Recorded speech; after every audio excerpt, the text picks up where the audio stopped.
All right, well, thanks for joining me tonight. My name is Jeff. I work for the State of Wisconsin Bureau of Consumer Protection, and we're here to talk about scams and frauds that target our businesses. So a little background about myself. I was a police officer for about 13 years. Certainly during that career, I've seen people trying to steal from each other, and I do a lot of consumer scam presentations. And a lot of the same stuff that we have to kind of worry about in the personal side of things, the criminals are targeting our businesses as well. I was an investigator for consumer protection for about a year before taking this position. So I've also kind of seen firsthand how we kind of help out in these situations. And should your business get scammed and there's a financial loss, we'll be happy to look into that situation. You can file a complaint with us, and generally with scams, we try to get the money back. Now, we're not always successful, but we'll certainly look into that and see if there's something that we can get back for you. But before we jump into all these different scams that target us, I just kind of want to give an overview quick of the Bureau of Consumer Protection.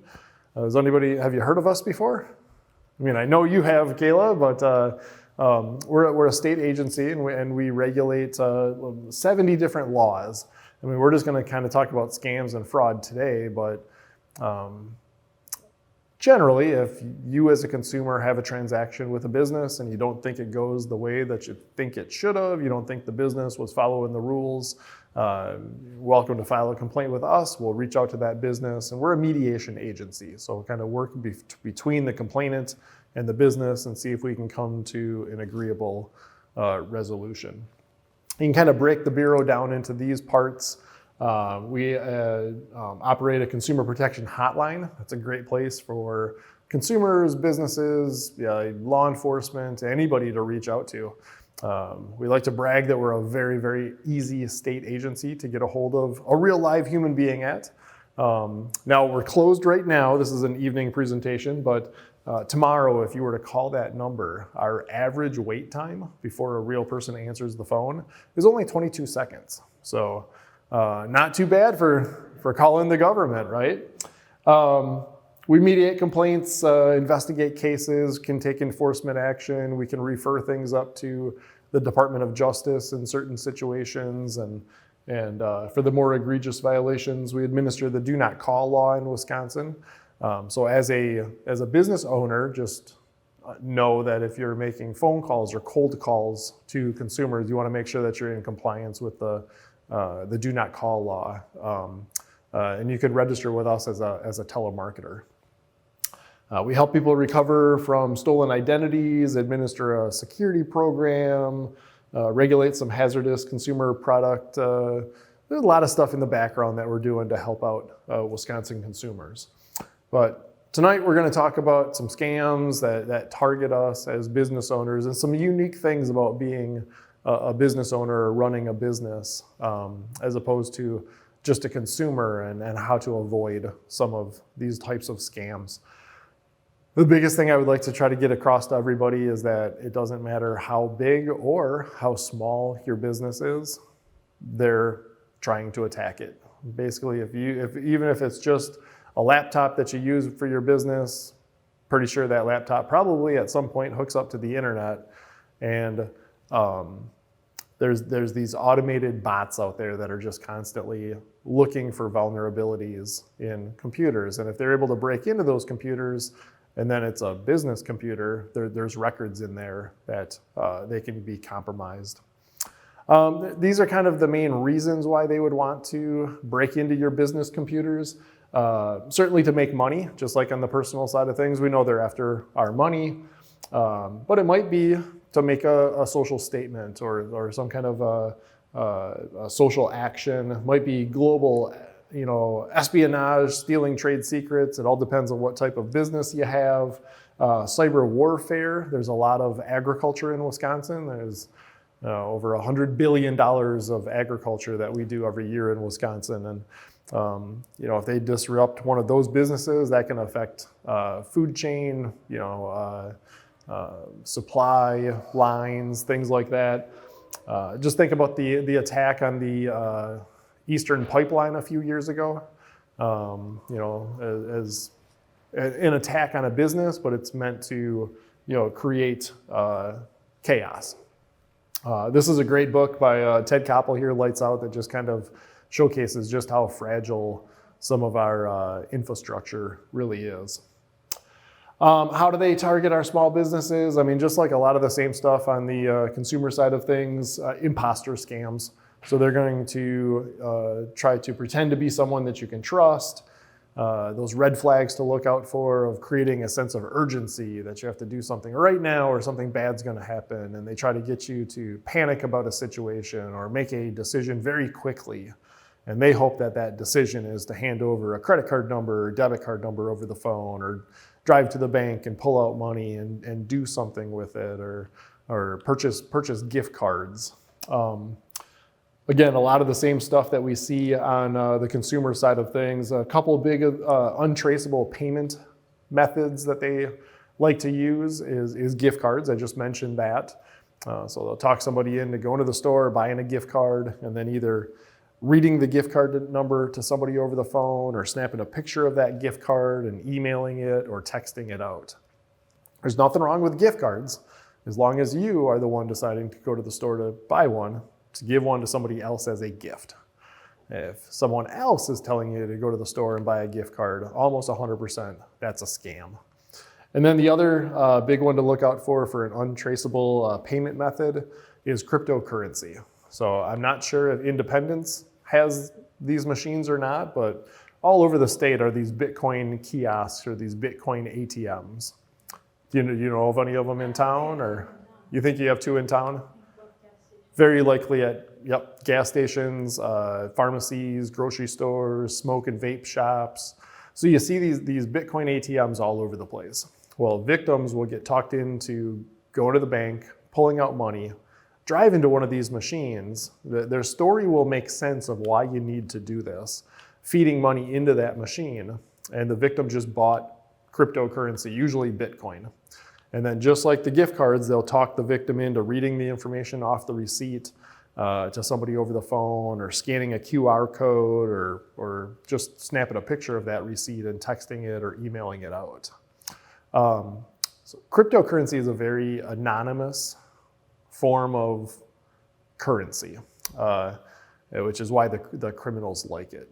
So on the consumer side of things, I see stories of somebody's computer getting a pop-up window on a computer. Your computer is infected with a virus. Do not turn it off. Call this 1-800 number. And then if you call that number, you'll be talking to the criminal who pretends to be the IT professional that's here to help. And they'll get the victim to panic that, oh no, I do online banking on my computer and all my money's at risk and they're gonna steal my money, and they'll talk that victim into going to the bank and pulling out their money. And then often the story is they'll explain that all these little Bitcoin ATMs are all over the state, and these are actually undercover government depositories that have been conveniently placed all over the state, and this is a safe place for you to put your money. And they'll talk the victims into feeding their money into these machines, and then ultimately end up losing that money. And of course, they'll still talk people into mailing money through the mail or using legitimate services like Western Union or MoneyGram. They make a lot of money on these scams, so they're going to figure out a way to get their hands on your money. And then with all of these scams, if you throw in artificial intelligence over the top, it creates a whole new level. So it's one thing for them to pretend to be somebody, but now with AI, they can mimic voices, they can even mimic video, and they do that to fool us. This is about a year ago now. No, it was earlier this year. There was a company in Hong Kong where the CFO of a company was on a Zoom call with 3 of his coworkers. And he was actually the only real person that was on that call. The other 3 people that were on that call, it was all AI generated. And him, as the chief financial officer of the company, got talked into doing a wire transfer. He thought he was just talking to his coworkers and doing normal business. And the company ended up losing the equivalent of $25 million US. And he was just talking, I think what it was like an avatar, like a facial overlay. So he's talking to 3 other people on the call, but it was a facial overlay of his coworkers. The technology is getting good enough that you can't tell the difference with some of this stuff. You can see it only just takes a few seconds of audio, and they can use that to steal somebody's voice. Business email compromise. This is one that we see attacking businesses quite a bit. So it's called social engineering. They may contact your business and just kind of try to learn who the players are. They might look a profile up online and learn who the owner is and who are the employees and see if they can learn some of that structure. And then they'll send off some emails and see what type of response your business gives back, and just kind of learn how you do your normal communication and try to learn who has the authority to move money around.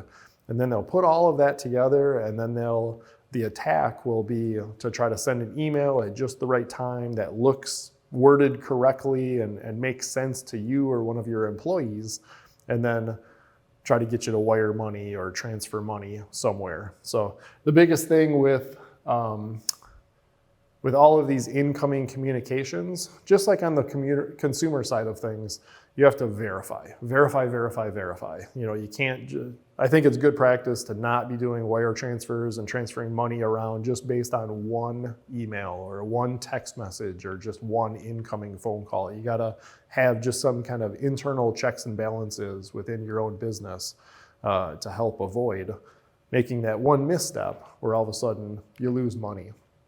So here's an example of a fake email. Let's see, which one is this here?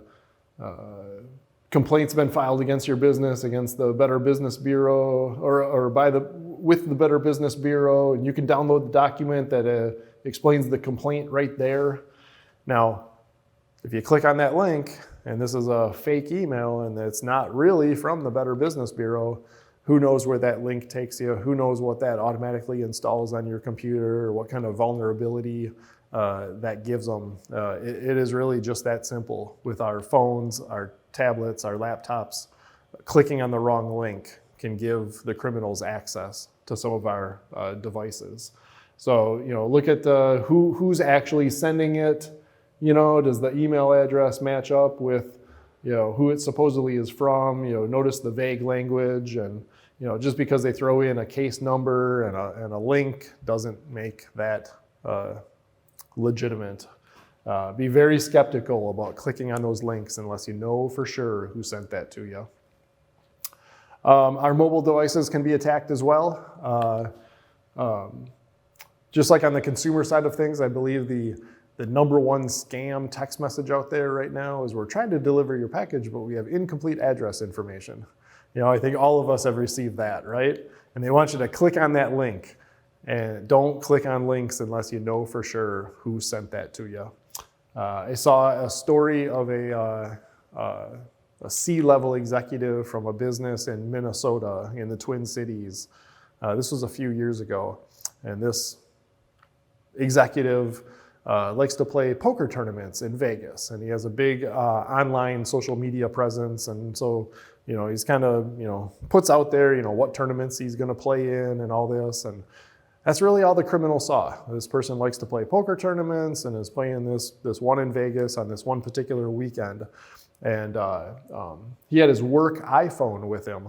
And when his plane landed in Vegas, he received a text message that was from or what he thought was from the tournament director, with a link to the updated tournament schedule.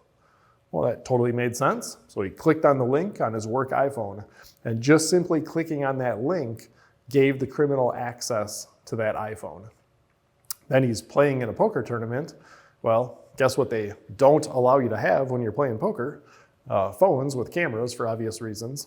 And while he was in the poker tournament, the criminal, through the work iPhone, sent an email back to the home office. Now, this wasn't a fake email. This was from the actual iPhone. And so it looked like it came from him. And it said something to the effect of, as you know, I'm in a poker tournament right now. I'm not going to be able to respond, but I expect this money to be transferred to this account by end of business day. And I mean, who's going to say no to a C-level executive? Just clicking on a link on a work phone and kind of mixing that personal with business And I believe that was a bigger business. I believe his company lost $250,000. So he ends up busting out of the poker tournament, turns his phone back on, only to find out his company lost all that money. And it all started with just clicking on a link. Ransomware. This is, I believe, the FBI says the #1 form of malware that they attack businesses with. So if they're able to find one of those vulnerabilities and they're able to break into a computer, they will instantly encrypt your hard drive. So you open up your laptop one day and all you get is just a black screen with a blinking cursor, and it's asking you to put in the security key to unlock your computer. And then they'll call you up and they'll demand money in order to sell you that security key. So how big is your business? The bigger the business, the more money they're going to ask for that security key. How important is that information that you have on your hard drives? Now, of course, the FBI doesn't recommend that businesses pay the ransom because that just encourages this criminal activity. But there are many insurance companies out there that offer business insurance that will negotiate the fee and actually pay that, because it's quite honestly one of the faster ways to get your business back up and going. Surprisingly, when businesses pay, usually the criminals follow through and actually give the security key. Because if they didn't, that part of their scheme would kind of all fall apart. Some things that you can do to protect yourself from this would be to have external hard drives not hooked up to the network that you update on a periodic basis. Let's just say you update monthly. Well, worst case scenario, your computer gets locked. At least you have last month, it was updated. At worst, you only lost, 2, 3, 4 weeks of data. That's better than losing everything. So there's some strategies out there for when it comes to that. But if you followed the news, I believe it was last year, August, MGM Properties and Caesar Properties out in Las Vegas got hit with ransomware. And I think MGM Properties is a $40 billion a year company. And if their computers got broke into and locked, I mean, all of us are susceptible to this. It's just how much work the criminals want to put into it before it potentially happens. Social media is an interesting one for businesses. I mean, as consumers, I'm always, private, lock things down, don't share publicly, set your friends list to private. But businesses, often we want to share things and we want it to be public. We want everybody to see that. And there's these imposter accounts out there where there's nothing really stopping a criminal from taking a profile of whatever picture you're using for either your personal account or your business account, just creating a brand new social media account, and they just use that picture and they just use the same name, your name or your business's name. Now they have control of an account that looks just like you. These accounts are the ones that you usually see. They send you something on the messenger service with a link they want you to click on. On the personal side of things, I always tell people set your friends list to private, because even if someone then creates an imposter account, well, if they can't even see who you're friends with, who are they going to send those fake messages to? On the business side of things, that's tougher because you can't necessarily set things to private. I believe on most social media platforms, you can lock comments. So if you start to see a lot of scam activity in the comments section, you can lock that down so that your customers don't necessarily think that's something coming from you and click on one of those links. With all of our accounts, we want to make sure we have good, strong passwords, different passwords for all of our accounts. Certainly don't mix your business passwords with your personal passwords, and because then if there's a data breach, passwords get leaked out, and it's just the more places a password works, the more damage a criminal can do. Look into password managers, or honestly, just write your passwords down on a piece of paper, keep that notebook locked up. Those are both good, secure ways to have different passwords for all of your accounts. You just either look it up in the book or use the password manager to log in. Watch out for too good to be true investment offers. A lot of those multi-level marketing scheme, Ponzi scheme, pyramid scheme stuff comes through messenger services on social media. If it sounds too good to be true, it is, right? So some other stuff here, charities. On the consumer side of things, charities are allowed to call you even if you're on the do not call list. And on the business side of things, you're not allowed to have your phone number on the do not call list, a business line. So business lines are gonna receive charity phone calls. They could potentially receive real ones, and they could potentially receive a criminal calling up pretending to be a charity. Often these are the phone calls, support the police, fire, EMS, or Hurricane Milton or Hurricane Helene or whatever's going on in the world. There's always going to be a charity phone call that's looking for money. When you're on the receiving end of a phone call, you just don't know who that is. So if you want to give money, I always recommend that you decide who to reach out to. CharityNavigator.org is a really good website to go to if you're looking for a charity. Otherwise, I just recommend, of course, give local. At least then you know where your money is going.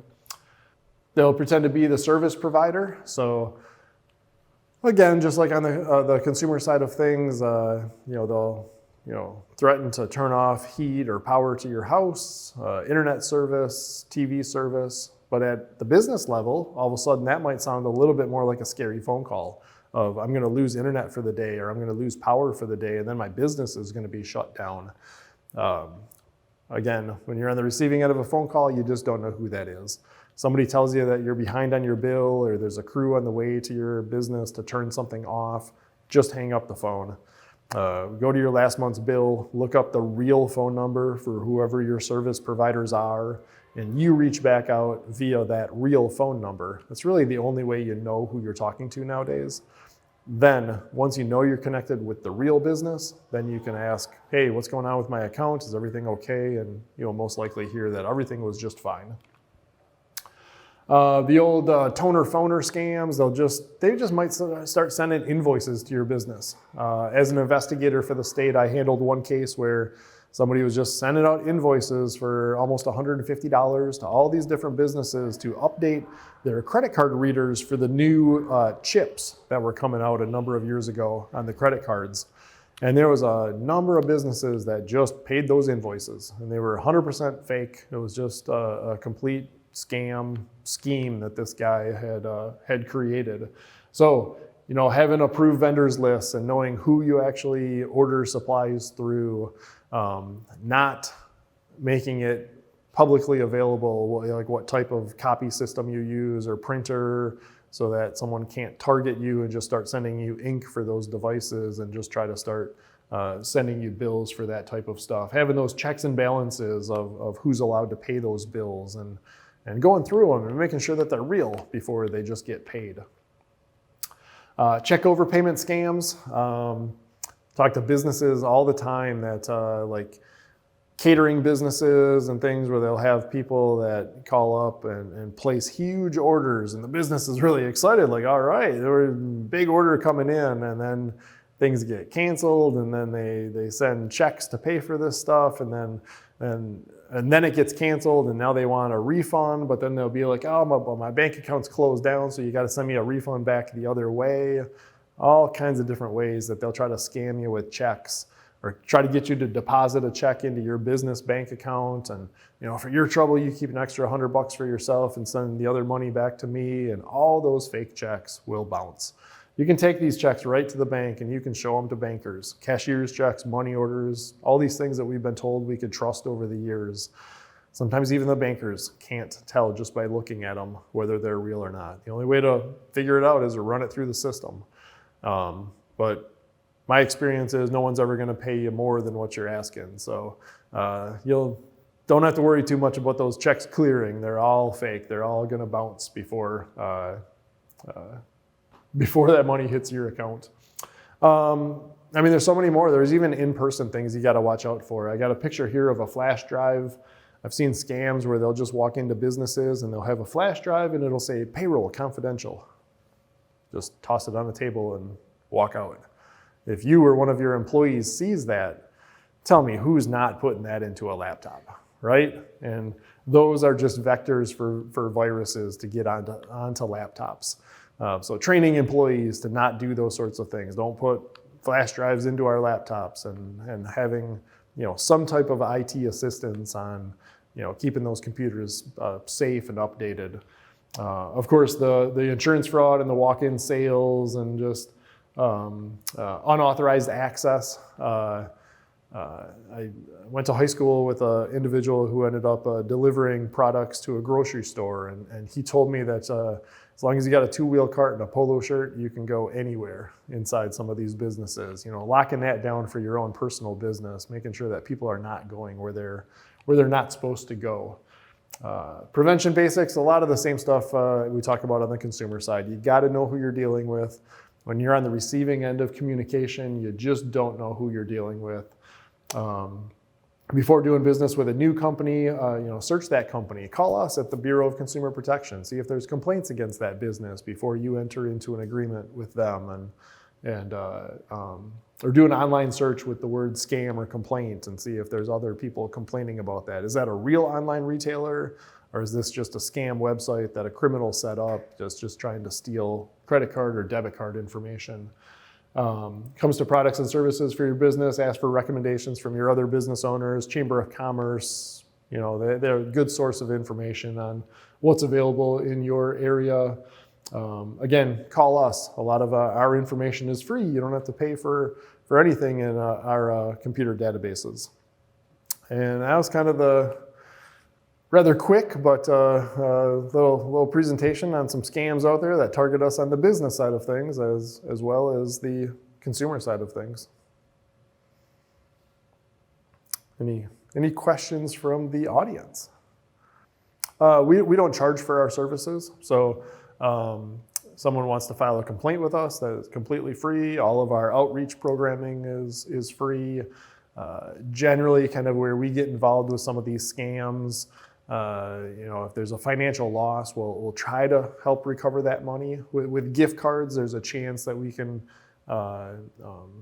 either us or law enforcement could potentially get those funds frozen on a gift card before the criminal's kind of able to transfer it from card to card and move it too far down the line. Reporting things to the federal government, there's a website called ic3.gov. That's the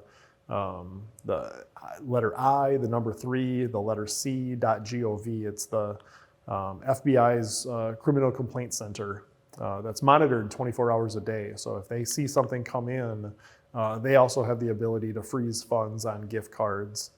And then I think law enforcement is also just getting more tools available to them for the cryptocurrency and being able to track, that stuff as it moves around the blockchain. All right. Well, thanks everybody for your time, and thanks for having me.